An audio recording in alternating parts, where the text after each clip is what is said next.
مرحبا بعودتكم أيها الطلاب الكرام إلى درس الحديث من جديد. حياكم الله وزادكم الله شرفا وعزا. رب زدني علما، رب اشرح لي صدري ويسر لي أمري واحلل عقدة من لساني يفقهوا قولي. رب يسر ولا تؤسر وأتمم بالخير. رب سهل ويسر ولا تؤسر علينا يا ميسر كل عسير. عزیز طلبہ، اللہ کے فضل و کرم اور اس کی توفیق سے مشکات المصابیح کے سلسلہ دروس کا یہ لیسن نمبر 12 ایپیسوڈ نمبر 12 یعنی 12واں سبق آپ کے سامنے موجود ہے، اور آتے ہیں بغیر کسی تمہید کے آج کی احادیث کی جانب، اور دیکھتے ہیں کہ آج کے سبق میں ہماری پہلی حدیث کس موضوع پر ہے، ٹاپک کیا ہے، اس کا عنوان اور کون سے صحابی ہیں۔ وما توفیقنا الا باللہ، یہ ہمارے پاس حدیث نمبر 61 جس کا عنوان رسول اللہ صلی اللہ علیہ وسلم کی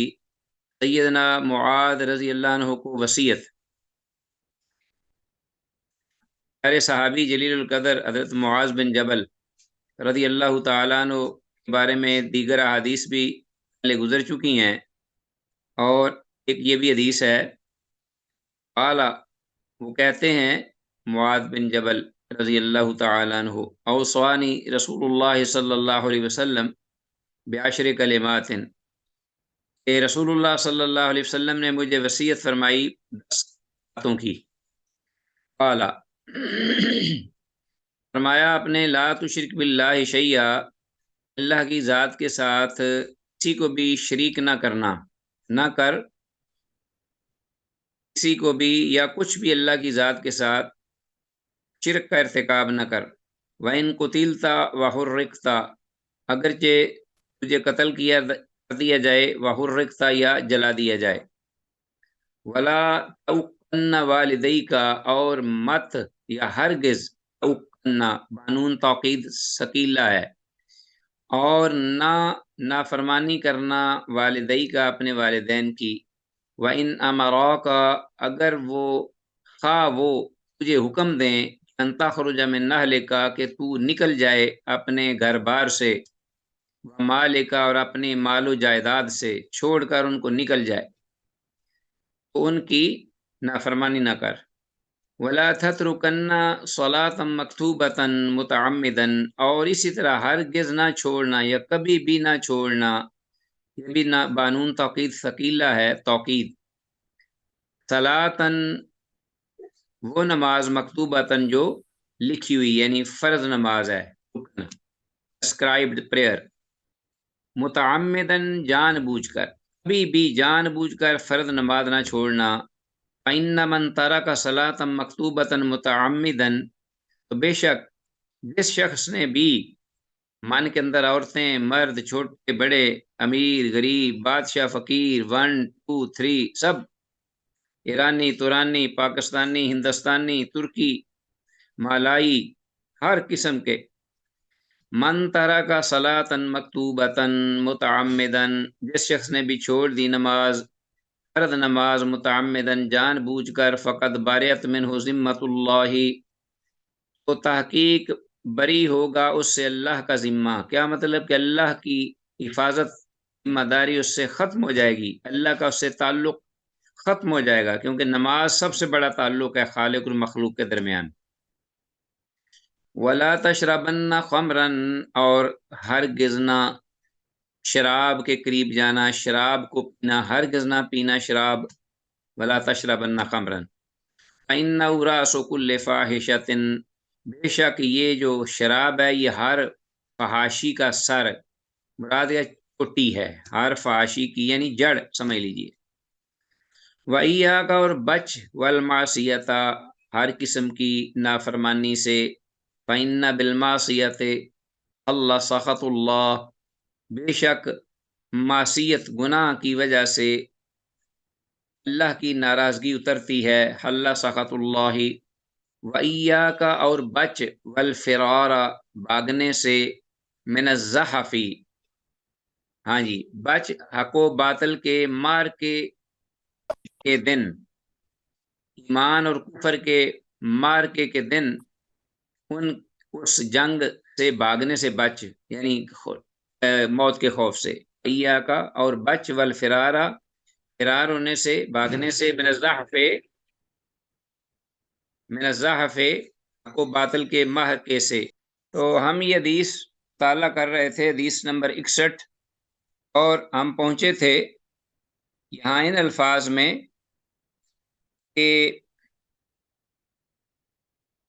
وَإِيَّاكَ وَالْفِرَارَ، اور بچو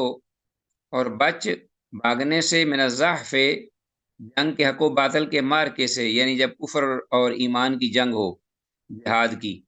اور موت کے خوف سے۔ وَإِنْ هَلَكَ النَّاسُ، اگرچہ لوگ مر ہی کیوں نہ رہے ہوں، لوگ ہلاک ہی کیوں نہ ہو رہے ہوں، تو موت کے خوف سے حق و باطل کا مار کا چھوڑ کے مت فرار ہو، یہ بڑا کبیرہ گناہ ہے۔ وَإِذَا أَصَابَ النَّاسَ مَوْتٌ، اور جب لوگوں کو پہنچے موت، یعنی وبا، یعنی ایسی وبا، طاعون وغیرہ، یا جیسے کرونا آ گیا تھا اس طرح کا، وَالْعِيَاذُ بِاللَّہ، سب کو اللہ محفوظ رکھے۔ وَإِذَا أَصَابَ النَّاسَ مَوْتٌ، اور جب پہنچے لوگوں کو موت، یعنی کوئی وبائی موت کا سبب بننے والی خطرناک موت، وبا، وَأَنْتَ فِيهِمْ، اور اس وقت تو ان لوگوں میں ہو، موجود ہو، تو فَثْبُتْ، وہاں ٹھہر جا، وہاں سے نہ نکل۔ وَأَنْفِقْ عَلَىٰ عِيَالِكَ، اور اپنے گھر والوں پر خرچ کر، من طولک، اپنی جو وسعت ہے اس کے مطابق، اپنی جو توفیق ہے جو اللہ نے دی ہے مالی، اس کے حساب سے اپنے اہل و عیال پر خرچ کر۔ وَلَا تَرْفَعْ عَنْهُمْ عَصَاكَ عَدَبًا، اور نہ اٹھا ان سے اپنی لاٹھی ادب کی، یعنی ادب سکھلانے کے لیے جو لاٹھی تو بلند کرتا ہے ان کو، وَلَا تَرْفَعْ، نہ ان سے ہٹا، مطلب ان پر قائم رکھ، تاکہ وہ، یعنی ادب کا جو دائرہ ہے اس سے وہ نہ نکل پائیں، اس لیے کہ تو گھر کا رکھوالا اور ایک راعی ہے، جیسا کہ چرواہا جو ہے وہ ہر اپنی جو رعایا ہے، یا بھیڑ بکریاں یا جانور، ان کو بچاتا ہے خوفناک جگہ پہ جانے سے، یا چگنے سے، یا ادھر ادھر بھاگنے سے، نکل جانے سے، تاکہ وہ بچ سکیں۔ تو اسی طرح تو بھی اپنا جو عصا ہے ادب کا، وہ ان سے نہ اٹھا، ہٹا نہیں، قائم رکھ۔ وَأَخِفْهُمْ فِي اللَّهِ، اور ان کو ڈراتے رہیے اللہ کی نافرمانی کے بارے میں، اللہ کی غصے کے بارے میں، ان کو ڈراتے رہیے۔ رواہ احمد، اسے امام احمد نے روایت کیا ہے۔ حدیث نمبر 61 جو کا ہم نے کیا پڑھی ہے، مطلب؟ اس کے کچھ فوائد و مسائل ہیں، یا پڑھ لیجئے۔ ایک تو اس حدیث کی سند منقطع ہے، مگر سنن ابن ماجہ میں اس کا مختصر شاہد ہے۔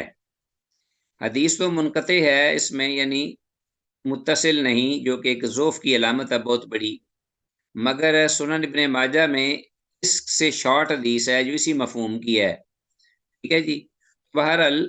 جو چیزیں اس حدیث میں ذکر کی گئی ہیں وہ دیگر احادیث میں بھی موجود ہیں، لہذا من حیث المفہوم کوئی بھی ایسی چیز نہیں جو کہ اس شریعت کی روح کے خلاف ہو، بلکہ یہ بڑی اچھی ایک وصیت کے ایک ہیں اوصاف جو رسول اللہ صلی اللہ علیہ وسلم نے حضرت معاذ کو ذکر کیے۔ امر بالمعروف اور نہی عن المنکر کی اہمیت و ضرورت، یہ بھی اس میں ذکر ہوئی ہے، نیکی اچھائی کا حکم دینا اور ہر برے بات سے رکنا یا منع کرنا۔ سیدنا معاذ رضی اللہ عنہ فتویٰ کے بجائے تقوی پر عمل کرتے تھے، اسی لیے ان کو ایسے سخت الفاظ ارشاد فرمائے گئے، ورنہ دوسروں کے لیے جائز ہے کہ صورت میں ظاہری طور پر کفر کا کلمہ زبان پر جاری کرے اور دل میں ایمان رکھے۔ تو جو کہا گیا ہے نا حدیث میں کہ آپ شرک نہ کر، اور لا تشرک باللہ شیئا ولا تترک صلاۃ مکتوبۃ متعمدا ان قطعت او حرکت، یہ الفاظ ہیں، شرک نہ کر اور نماز جان بوجھ کر فرض نماز نہ چھوڑ، خواہ تجھے جلا دیا جائے یا تجھے کیا کیا جائے، ٹکڑے کر دیا جائے، ان قطعت او حرکت۔ تو یہ اتنی سخت جو آپ نے بات کہی، یہ سیدنا معاذ رضی اللہ عنہ جیسے جو صحابہ تھے وہ جواز پر عمل نہیں کرتے تھے، وہ جو تقویٰ ہوتا تھا، زہد، اس کی جانب، عزیمت کی طرف ان کا رخ ہوتا تھا۔ یعنی ایک ہوتی ہے نا رخصت اور ایک عزیمت، کہ یہ کر لو تو اس میں آپ کو آپ کے لیے افضل عمل ہے، فضیلت ہے، اور اگر نہ بھی کرو تو جائز ہے۔ جائز والی بات پر عمل نہیں کرتے تھے، وہ عظیمت والی بات جو ہوتی تھی اس پر عمل کرتے تھے۔ اسی لیے رسول اللہ صلی اللہ علیہ وسلم نے اپنے صحابی کے اس مزاج کو دیکھتے ہوئے انہیں یہ وصیت فرمائی کہ نماز کو نہ چھوڑنا، ورنہ خواہ اور شرک نہ کرنا، خواہ تجھے قتل کر دیا جائے یا ٹکڑے کر دیا جائے یا جلا دیا جائے، ان قتلتا او حرکتا۔ وگرنہ عام حالات میں یہ ہے کہ اگر ایمان دل میں مطمئن ہو، آگے پڑھیں گے انشاءاللہ یہ احادیث بھی، اگر دل میں ایمان جو ہے وہ پختہ ہو تو جان بچانے کے لیے ہماری شریعت نے اجازت دی ہے کہ آدمی کفر یا کلمہ بھی کہہ سکتا ہے، ٹھیک ہے۔ کفار سے مقابلہ میں اس وقت بھاگنا جائز ہے جب کافر تعداد میں 2 چند سے زیادہ ہوں۔ یہ بھی ہم نے پیچھے پڑھ لیا ہے، ذکر میں نے کیا تھا کہ کافروں کے مقابلے میں بھاگنا جب 2 گنا سے زیادہ ہوں، مثلا مسلمان 10 ہیں اور 20 کافر ہیں، بھاگنا نہیں چاہیے۔ اس سے زیادہ ہوں تو پھر بھی جائز ہے آپ کے لیے بھاگنا، افضل یہی ہے کہ وہ مقابلہ کریں ان کا، خواہ جتنے بھی زیادہ ہوں تو شہادت پا جائیں، ان کو بھی ماریں، جہنم واصل کریں اور خود بھی شہید ہو جائیں، یہ افضل ہے۔ لیکن 2 سے زیادہ، اگر 2 گنا سے زیادہ ہوں تو پھر بھاگنا بہرحال جائز ہے کہ ادھر ادھر ہو کر اپنی جان بچا لیں۔ وبا کی جگہ سے نہ بھاگنے کی اجازت ہے اور نہ ایسی جگہ جانے کی جہاں آسمانی آفت وبا آ جائے، جیسا کہ کرونا وغیرہ اور یہ طاعون اس قسم کے، تو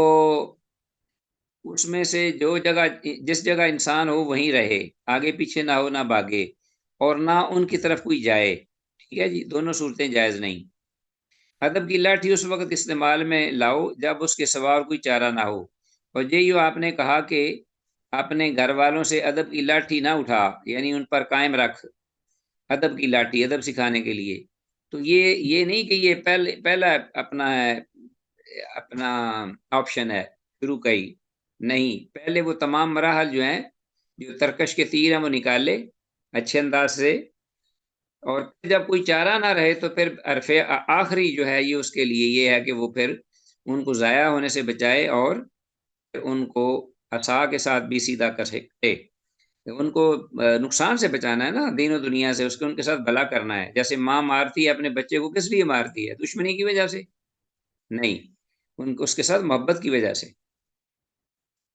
اچھا جی، آگے نیکسٹ حدیث ہے ہمارے پاس 62،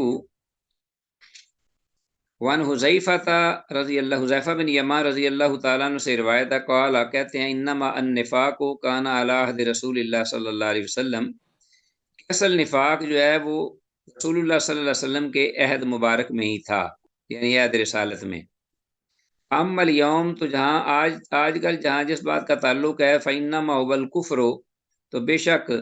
یا تو آج کے دن میں کفر ہے اور وہ بھی بالکل کلیئر ہے، اول ایمان ہو یا پھر ایمان ہے، وہ بھی بالکل کلیئر ہے، کسی کو چھپانے کی آج ضرورت نہیں ہے۔ تو آج کل منافقت جو ہے وہ اگر ہے تو وہ عملی منافقت ہے، اعتقادی اور حقیقی نہیں۔ آگے حدیث ہے، وسوسہ اس کا معنی کیا ہے؟ عن ابی ہریرہ قال قال رسول اللہ صلی اللہ علیہ وسلم، سیدنا ابو ہریرہ رضی اللہ عنہ سے روایت ہے، وہ کہتے ہیں کہ رسول اللہ صلی اللہ علیہ وسلم نے ارشاد فرمایا، ان اللہ تجاوز عن امتی، کہ بے شک اللہ نے درگزر فرمائی ہے میری امت سے کن چیزوں پر؟ ما وسوست بہی صدورھا، کہ جو ان کے دل میں چیزیں آئیں، وسوسہ لیں، دل میں چیزیں آئیں وسوسہ لیں، اس پہ اللہ نے درگزر فرمائی ہے، ما لم تعمل بہی، جب تک ان پر عمل نہ کریں، جب تک عملی اقدام نہ کریں، اٹھائیں، او تتکلم، یا جب تک ان سے اس خیال کے بارے میں زبان سے اظہار نہ کریں۔ تو یہ بات جو ہے یہ واضح ہوئی، ہم نے جو حدیث پڑھی ہے کہ جب تک آدمی عمل نہ کرے یا زبان سے وہ کلمات ادا نہ کرے جو اس کے دل میں آئے ہیں غلطی یا گناہ کے، تو اس وقت تک اس پر مواخذہ نہیں، اللہ تعالیٰ درگزر فرماتا ہے صرف محض وسوسے پر، یہ سمت کا خاصہ ہے۔ فوائد، وسوسہ سے مراد دل کی وہ باتیں جو شیطان کی طرف سے ہوں، جبکہ اچھی فکر اور سوچ کو الہام کہتے ہیں۔ دل میں جان بوجھ کر برے اور غلط خیالات لانا اور پھر ان شیطانی خیالات کو اپنے سے دور ہٹانے کی کوشش نہ کرنا، بہرحال یہ قابل گرفت ہے۔ اس کا مطلب یہ نہیں کہ ساری رات وہ پڑا رہے اور برے خیالات لاتا رہے اور ہٹائے نہ، اور لذتیں لیتا رہے، اور پھر بھی یہ کہے جی اللہ تعالیٰ مواخذہ نہیں کرتا جو دل میں آتی ہے بات، جب تک کہ اس کو عملاً سر انجام نہ دے یا اس کو زبان پہ نہ لائے۔ تو یہ ایسی بات نہیں ہے، اگر وہ ایسے خیالات خود لاتا ہے تو اس پر اس کی گرفت ہے، اللہ تعالیٰ اس کے دل کے بھید جانتا ہے، کیونکہ اس کی بڑی خرابیاں آگے۔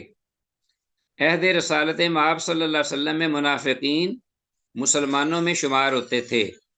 اور بعض مصلحتوں کی خاطر ان کی پردہ پوشی کی جاتی تھی، لیکن اب وہ حکم نہیں رہا۔ اگر آج ان کا حقیقی نفاق ظاہر ہو جائے تو ان کے ساتھ کفر والا معاملہ ہوگا، اور دھوکے اور منافقت کی وجہ سے ان کو اسلامی حکومت قتل کرا دے گی، کیونکہ وہ مرتد ہوں گے نا پھر، بلکہ ان سے بھی سخت، کہ انہوں نے دھوکہ کیا ہوا تھا، اوپر سے مسلمان اور اندر سے کافر۔ تو عہد رسالت مآب صلی اللہ علیہ وسلم میں مصلحت کی خاطر اللہ کے رسول نے ان کو کچھ نہیں کہا، اس لیے وہ منافقین تھے۔ آج یا کفر ہے یا ایمان ہے۔ وسوسہ کا آنا ایمان کے منافی نہیں۔ دل میں خیال آ گیا برا تو یہ پریشان نہ ہونا، پریشان ہونے کی ضرورت نہیں ہے، بلکہ اس کے ازالے کے لیے رسول اللہ صلی اللہ علیہ وسلم نے طریقے بتائے ہیں، وہ آگے آ رہے ہیں۔ وعن ہو، اور انہی سے ہی، کن سے؟ ابو ہریرہ رضی اللہ تعالیٰ عنہ سے یہ روایت ہے، قال جاء ناس من اصحاب رسول اللہ صلی اللہ علیہ وسلم، کہتے ہیں کہ کچھ لوگ آئے اللہ کے رسول صلی اللہ علیہ وسلم کے صحابہ میں سے الی النبی، اللہ کے نبی صلی اللہ علیہ وسلم کی خدمت میں، فسالو، تو انہوں نے آپ سے یہ سوال کیا، پوچھا، انا نجد فی انفسنا، کہ ہم اپنے دلوں میں ایسی چیزیں پاتے ہیں، ما یتعاظم احدنا، کہ جو ہم میں سے کوئی ایک جو ہے وہ بہت زیادہ اس کو گراں سمجھتا ہے، مشکل سمجھتا ہے، بھاری سمجھتا ہے، ان یتکلم بہی، کہ وہ باتیں ان سے کلام کرے، یعنی ان باتوں کے بارے میں اظہار کرے، جو وہ ہم اپنے دلوں میں جو چیزیں یا خیالات پاتے ہیں،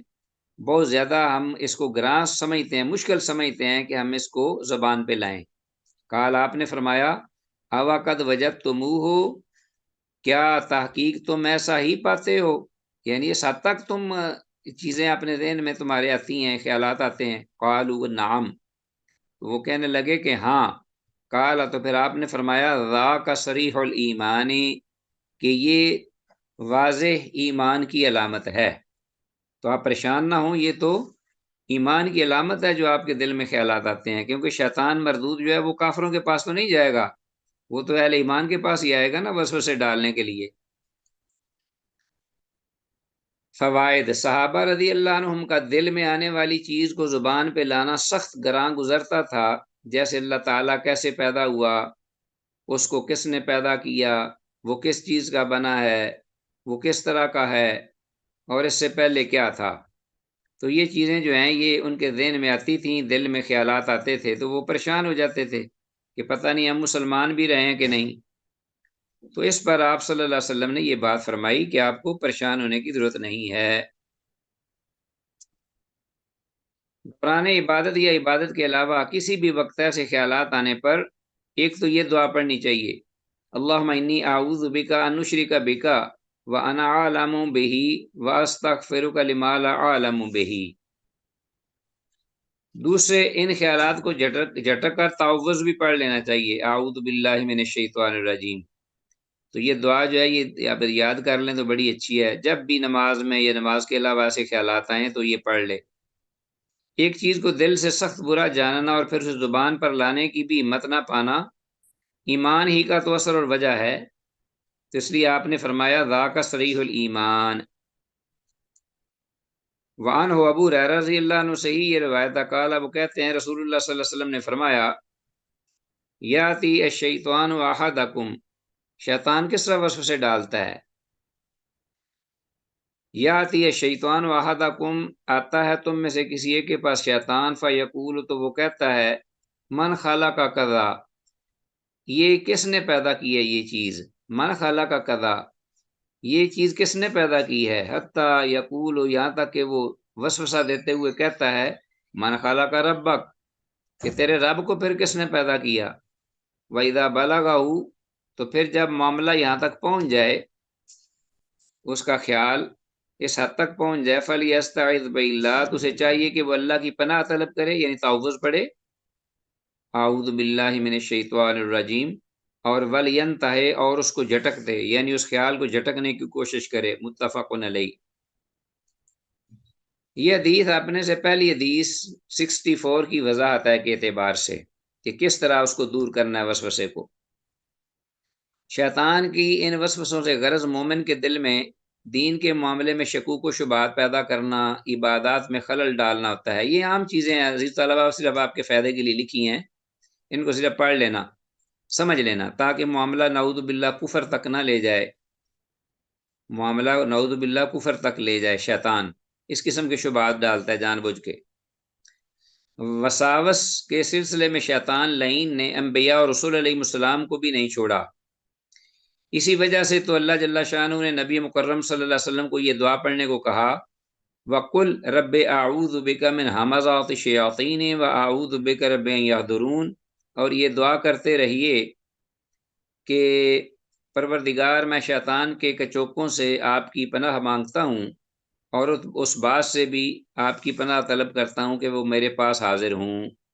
تو یہ دعا جو ہے ہم سب کو یاد کرنی چاہیے، یہ بڑی مجرب اور بڑی مؤثر ہے جادو وغیرہ سے بھی بچنے کے لیے۔ وعن ابو ہریرہ رضی اللہ عنہ، صحیح روایت ہے وسوسہ دور کرنے کا وظیفہ، قال قال رسول اللہ صلی اللہ علیہ وسلم، وہ کہتے ہیں کہ رسول اللہ صلی اللہ علیہ وسلم نے ارشاد فرمایا، لا یزال الناس یتساءلون، ہمیشہ لوگ رہیں گے ایک دوسرے سے پوچھتے رہیں گے، ایک باتیں، ایک دوسرے سے سوالات، ڈسکشن، حتیٰ یقال، یہاں تک کہ کہا جائے گا، ھذا خلق اللہ الخلق، یہ تو وہ مخلوق ہے جسے اللہ نے پیدا کیا، تو فمن خلق اللہ، تو اللہ کو کس نے پیدا کیا، فمن وجد من ذلک شیئا، تو جو شخص بھی ایسی چیز پائے دل میں، فلیقل، تو وہ فوراً کہے، آمنت باللہ ورسولہ، کہ میں ایمان لایا اللہ پر، اس کے رسولوں پر۔ تو یہ آسان ترین یہ الفاظ ہیں، ان کو یاد کر لو۔ فوائد، دل میں آنے والے وسوسہ کے مطابق دعا اور ذکر کرنے کی تلقین کی گئی ہے۔ حدیث کے الفاظ آمنت باللہ ورسولہ، یعنی میں اس چیز پر ایمان لایا جو اس بارے میں اللہ تعالیٰ اور اس کے رسولوں نے کہا کہ وہ ہستی قدیم ہے اور یکتا ہے، اس لیے آمنت باللہ ورسولہ۔ جس طرح کا وسوسہ اسی طرح کا آگے سے دور کرنے کا وظیفہ۔ ہر آدمی کے ساتھ ایک اچھا اور ایک برا ساتھی ہے، پریشان ہونے کی ضرورت نہیں ہے، پیدا ہوتے ہی ہر بچے کے ساتھ ایک شیطان اور ایک فرشتہ مرنے تک رہتے ہیں۔ وعن ابن مسعود رضی اللہ تعالیٰ عنہ قال قال رسول اللہ صلی اللہ علیہ وسلم، عبداللہ بن مسعود رضی اللہ عنہ سے روایت ہے، وہ کہتے ہیں کہ رسول اللہ صلی اللہ علیہ وسلم نے ارشاد فرمایا، ما منکم من احد، تم میں سے کوئی بھی ایسا نہیں، کوئی ایک بھی ایسا نہیں کہ الا مگر قد وکل بہ قرینہ، کہ تحقیق اس کے ساتھ مقرر کیا گیا ہے اس کا ساتھی، قرینہ من الجن، جنوں میں سے بھی، وقرینہ من الملائکہ، اور ایک ساتھی فرشتوں میں سے بھی۔ قالو، صحابہ رضوان اللہ علیہم اجمعین کہنے لگے، وَإِيَّاكَ یا رسول اللہ، اور آپ کے ساتھ بھی اللہ کے رسول ایسا ہی معاملہ ہے؟ قال، آپ نے فرمایا، وَإِيَّايَ، اور میرے ساتھ بھی ایسا ہی معاملہ ہے، وَلَكِنَّ اللَّهَ أَعَانَنِي، اور لیکن اللہ جل شانہ نے میری مدد فرمائی ہے، علیہ، اس شیطان کے خلاف، فَأَسْلَمَ، اور وہ مطیع ہو چکا ہے میرا، فَلَا يَأْمُرُنِي إِلَّا بِخَيْرٍ، تو وہ اب مجھے اچھی بات کا ہی حکم دیتا ہے، یعنی مجھے وہ ورگلا یا بہکا نہیں سکتا۔ فوائد، عام امتی سے لے کر ایک پیغمبر تک ہر شخص کے ساتھ ایک جن اور ایک فرشتہ ہوتا ہے۔ جن یعنی شیطان برے وسوسے ڈالتا ہے، جبکہ فرشتہ اچھی باتیں سکھاتا اور بلائی کا الہام کرتا ہے، اور اس کا نام ملہم ہے۔ اس کا نام دل میں رکھیے گا، آپ سے پوچھا جا سکتا ہے۔ الہام کرنے والا، اچھے وسوسے ڈالنے والا فرشتہ، اچھے خیالات، اس کا نام ملہم ہے۔ اچھا جی، فرشتے اور شیطان کی یہ ہم نشانی پیدائش سے لے کر موت تک رہتی ہے۔ رسول اللہ صلی اللہ علیہ وسلم پر بھی وہ وار کرنے سے نہیں رکتا، مگر آپ صلی اللہ علیہ وسلم کو اللہ تعالیٰ نے سے محفوظ کر لیا تھا، جیسا کہ آپ نے فرمایا ہے۔ شیطان کو دیے گئے اختیارات کی حد کتنی ہے؟ کس حد تک وہ حملہ آور ہو سکتا ہے؟ انس رضی اللہ تعالیٰ عنہ سے روایت کالا، وہ کہتے ہیں کالا رسول اللہ صلی اللہ علیہ وسلم، کہ رسول اللہ صلی اللہ علیہ وسلم نے ارشاد فرمایا ان شیطان یجری من الانسان مجری الدم، کہ بے شک شیطان چلتا ہے انسان کے اندر مجری الدم، خون کے چلنے کی طرح۔ اللہ اکبر، یعنی خون جیسا سرکولیٹ کرتا ہے نا، اس طرح خون کے اندر وہ اس طرح سرایت کر جاتا ہے۔ متفقن علیہ۔ تو جنوں کا جانا اندر بالکل صحیح ہے، درست ہے۔ شیطان جن کا بنی آدم کے جسم میں سرایت کرنے کی دلیل حدیث کے فوائد میں سے، جو لوگ انکار کرتے ہیں کہ شیطان اندر، جن اندر نہیں داخل ہو سکتا، حدیث اعظم میں ان لوگوں کا رد ہے جو جنات کے آدمی تک رسائی کا انکار کرتے ہیں، اور شیطانوں کا انسان کو روحانی و جسمانی ہر دو طرح سے نقصان پہنچانے کا ثبوت، جسمانی فزیکلی بھی اور روحانی بھی، نیک اور بدکاری پر بھی اور برے کاموں پر بھی اکسانا، دونوں طرح نقصان پہنچاتا ہے، فزیکلی بھی۔ اچھا جی، شیطان کا بنی آدم کو پیدائش کے وقت چھونا۔ وعن ابی ہریرہ رضی اللہ تعالی عنہ قال قال رسول اللہ صلی اللہ علیہ وسلم، کہ ابو ہریرہ رضی اللہ عنہ سے روایت ہے، وہ کہتے ہیں کہ رسول اللہ صلی اللہ علیہ وسلم نے ارشاد فرمایا ما من بنی آدم مولود، کہ آدم کی اولاد میں سے کوئی بھی نیا بچہ، نیو مولود، نیو بورن بیبی،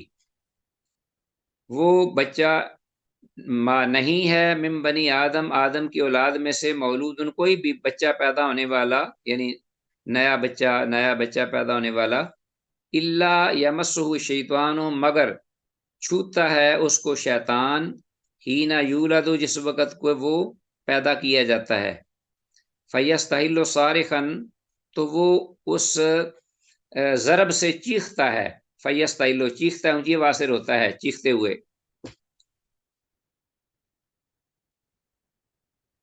ہاں جی، بچہ عموماً روتا ہے نا چیختے، پیدا ہوتے ہی بچہ جو ہے نا، ہر بچہ روتا ہے، تو وہ کیوں روتا ہے؟ شیطان پہلے سے مردود بیٹھا ہوتا ہے، اس کو کچوکا مارتا ہے، بچے کو پریشان کرتا ہے، بس پھر اس کے بعد وہ شیطان مرنے تک اس کے ساتھ ہے۔ ہینا یولا، تو جس وقت کہ وہ پیدا کیا جاتا ہے بچہ، یعنی پیدا ہوتا ہے، فیستحل صارخا، تو وہ روتا ہے چیختے ہوئے، میں مس شیطان، شیطان کے ٹھوکر سے، شیطان کے ٹھونکا لگانے کی وجہ سے یا کچوکا لگانے کی وجہ سے۔ غیر مریم وابنہا، سوائے مریم اور ان کے بیٹے عیسیٰ علیہ السلام کے۔ یہ دو ہستیاں ہیں اس دنیا میں، کائنات میں، جن کو شیطان نے بچپن میں پیدا ہوتے وقت ان کے قریب نہیں وہ آ سکا۔ کیوں نہیں آ سکا؟ اس کی وجہ یہ ہے، ایک فوائد میں سے، پیدائش کے وقت بچے کا رونا بھی غالباً اسی شیطانی ٹھوکر کی وجہ سے ہوتا ہے۔ ایک حدیث میں نزغن یا نزغتن کے الفاظ ہیں، جس کا مطلب ہے انگلی چبونا، کہ شیطان اپنی انگلی چبوتا ہے، آگے بھی آ رہا ہے۔ حضرت مریم اور ان کے فرزند حضرت عیسیٰ علیہ السلام دونوں کی پیدائش کے وقت شیطانی کچوکوں سے بچنے کی وجہ حضرت مریم علیہ السلام کی والدہ کی بارگاہ عزدی میں دعا تھی، جسے شرف قبولیت سے نوازا گیا۔ حضرت عمران کی جو اہلیہ تھیں، بہت ہی نیک اور پارسا، جنہوں نے اپنے پیٹ میں جو بچہ تھا اس کا آپ نے منت اور نظر مانی تھی، انی نظرت لک ما فی بطنی محررا فتقبل منی انک انت السمیع العلیم۔ پھر جب وہ پیدا ہوئے تو وہ حضرت مریم تھی، بچہ نہیں تھا، بیٹا نہیں تھا، بیٹی تھی، تو پھر انی اعیذھا بک وذریتھا من الشیطان الرجیم، اتنی وہ نیک اور برگزیدہ تھیں کہ انہوں نے اسی وقت ہی اس بچی کو اور بچی سے بھی آگے جو اولاد ہونے والی تھی ان سب کو اللہ کی پناہ میں دے دیا۔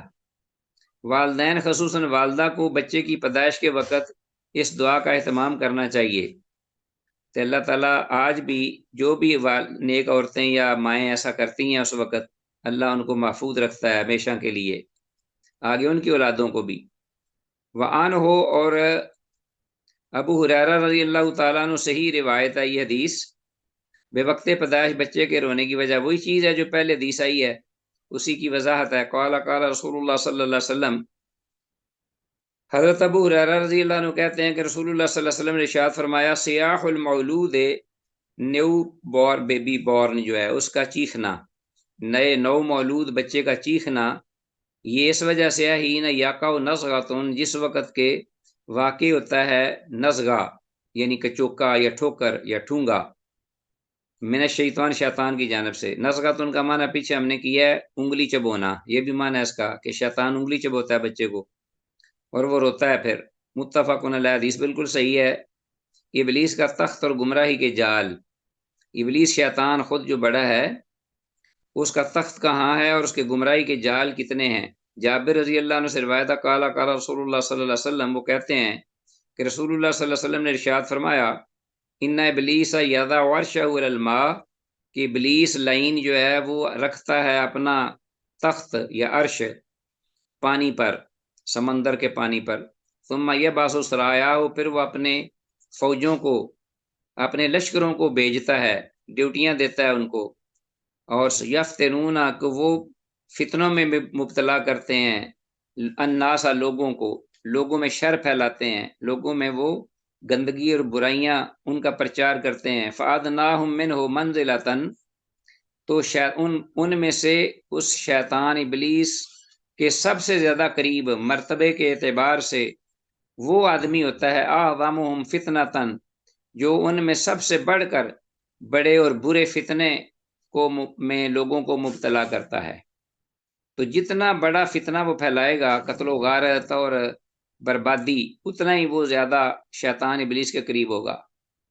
یہ جیو احدہم، مثال کے طور پہ اللہ کے رسول نے پھر مثال دی صلی اللہ علیہ وسلم کہ یا جیو احدہم، ان میں سے ایک آتا ہے، فیقول، تو وہ کہتا ہے اپنے ابلیس بڑے کے پاس، فعلت کذا و کذا، میں نے تو یہ آج برے کام کروائے ہیں لوگوں سے۔ فیقول، تو وہ کہتا ہے ما صنعت شیئا، تو نے کچھ بھی نہیں کیا،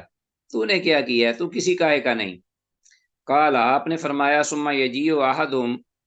پھر ان میں سے ایک آتا ہے، ایک رپورٹر شیطان، فیقول، تو وہ کہتا ہے اپنے بڑے شیطان ابلیس کو رپورٹ دیتا ہے، ما ترکتہ، کہ میں نے اس آدمی کو نہیں چھوڑا، حتی فرقت بینہ و بین امرأتہ، یہاں تک کہ میں نے تفرقہ ڈال دیا ہے، جدائی ڈال دی ہے اس کے اور اس کی بیوی کے درمیان، میاں اور بیوی کے درمیان لڑائی کرا کے آ گیا ہوں اور جدائی ڈال دی ہے، چھوڑا نہیں جب تک کہ طلاق نہیں ہو گئی۔ قالا، تو کہتے ہیں کہ فیدنیہ منہ، تو وہ اس کو اپنے قریب کر لیتا ہے، وہ ابلیس اس کو اپنے قریب کر لیتا ہے، ویقول، اور فوراً یہ کہتا ہے نعم انت، کیا ہی خوب تو نے کام کیا، یہ ہوا نا کام کرنے والا۔ قال الاعمش، اعمش راوی کہتے ہیں راؤ، میرا خیال ہے، قال کہ آپ صلی اللہ علیہ وسلم نے فرمایا فیلتزمہ، کہ وہ شیطان خوش ہو کر اس کو اپنے سینے سے لگا لیتا ہے۔ رواہ مسلم، امام مسلم اس کو روایت کیا۔ فوائد، شیطان کے پانی پر اپنا تخت رکھنے کی دلیل، میاں بیوی کے رشتے کی مضبوطی کی معاشرے میں اہمیت و افادیت، کہ ان کی جدائی گویا دو خاندانوں کی جدائی اور معاشرے میں فتنہ فساد کا سبب ہے۔ شیطانی ہرکاروں اور چیلوں کا تعلق جنوں اور انسانوں دونوں طرح کی مخلوق سے ہوتا ہے، تو یہ نیٹ اس کا پھیلا ہوا ہے، انسانوں میں بھی اس کے شیطانی چیلے چانٹے ہوتے ہیں جو ان کے لیے کام کرتے ہیں، تو اس لیے ان سے بچنا بڑا ضروری ہے، اللہ کی پناہ میں ہی ہم بچ سکتے ہیں۔ آگے جی ہمارے پاس حدیث جزیرہ عرب توحید و سنت کا گہوارہ، وعنہ ابو ہریرہ رضی اللہ عنہ سے روایت ہے، نہ یہ جابر رضی اللہ عنہ ہیں،